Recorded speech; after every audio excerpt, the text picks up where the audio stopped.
একজন ধনী ব্যবসায়ী দামি গাড়ি চেপে রাস্তায় যাচ্ছিলেন।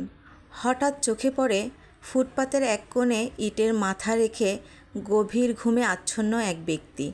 প্রচণ্ড রোদ, ধুলাবালি, গাড়ির আওয়াজ, তবুও ঘুম কেমন করে আসে লোকটার। জানালা নামিয়ে তিনি এগিয়ে গেলেন, ডাকলেন, এই যে শুনছেন? ধড়মড় করে উঠে লোকটি বলে, কি হয়েছে স্যার? এই গরমে এই জায়গায় ঘুমাচ্ছেন কেন? ঘর নেই আপনার?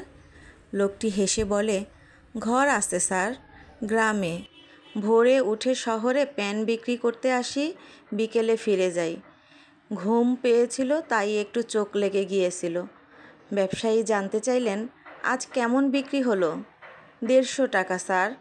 সন্ধ্যায় আবার এক গ্যারেজে কাজ করি, কিছু টাকা আসে, সংসার চলে যায় কোনোভাবে। তবে মেয়েটা কয়েকদিন ধরে অনেক অসুস্থ, জ্বর আইছে স্যার। ভদ্রলোক পকেট থেকে 500 টাকা বের করে বললেন, এই নাও, মেয়ের জন্য কিছু ফল কিনে নিয়ে যেও।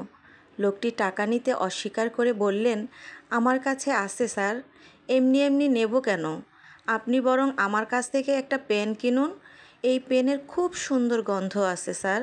ব্যবসায়ী মুগ্ধ হয়ে কিছুক্ষণ ভেবে বলল, তুমি সৎ মানুষ, আমি তোমাকে 50,000 টাকা দিতে চাই। এমনি নয়, আমার হোলসেলের কাপড়ের দোকান থেকে কাপড় নিয়ে বিক্রি করো। যদি মন দিয়ে কাজ করো, 3 মাস পরে আবার দেব 50,000, তখন নিজে দোকান দিতে পারবে।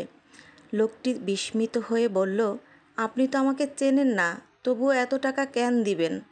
ভদ্রলোক হাসলেন, এই সামান্য টাকা আমার কিছু যায় আসে না, কিন্তু তোমার জীবনে যদি এই সামান্য দিয়েই পরিবর্তন আসে, তবেই তো এর মূল্য। কয়েক বছর কেটে গেল।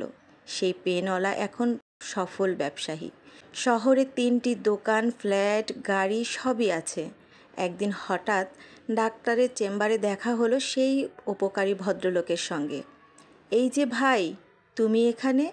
স্যার, চেক আপে এসেছিলাম, সুগার প্রেশার ধরেছে, ঘুম হয় না মোটেও।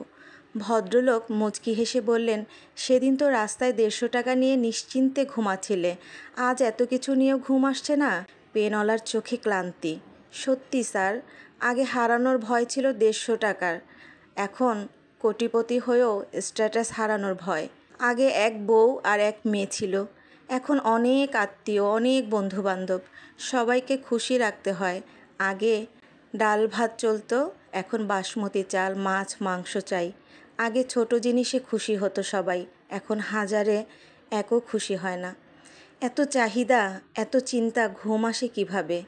ভদ্রলোক শান্ত গলায় বললেন, আমি তো এই সমস্যায় বহুদিন ভুগেছি। একদিন আমার গুরুদেব বললেন, একজন সৎ, গরিব অথচ নিশ্চিন্ত মানুষকে সাহায্য করো, দেখবে শান্তি পাবে, ঘুম আসবে, সুস্থ থাকবে। পেনওয়ালার চোখে বিস্ময়। তাহলে স্যার, সেই কারণেই আপনি আমাকে সাহায্য করেছিলেন?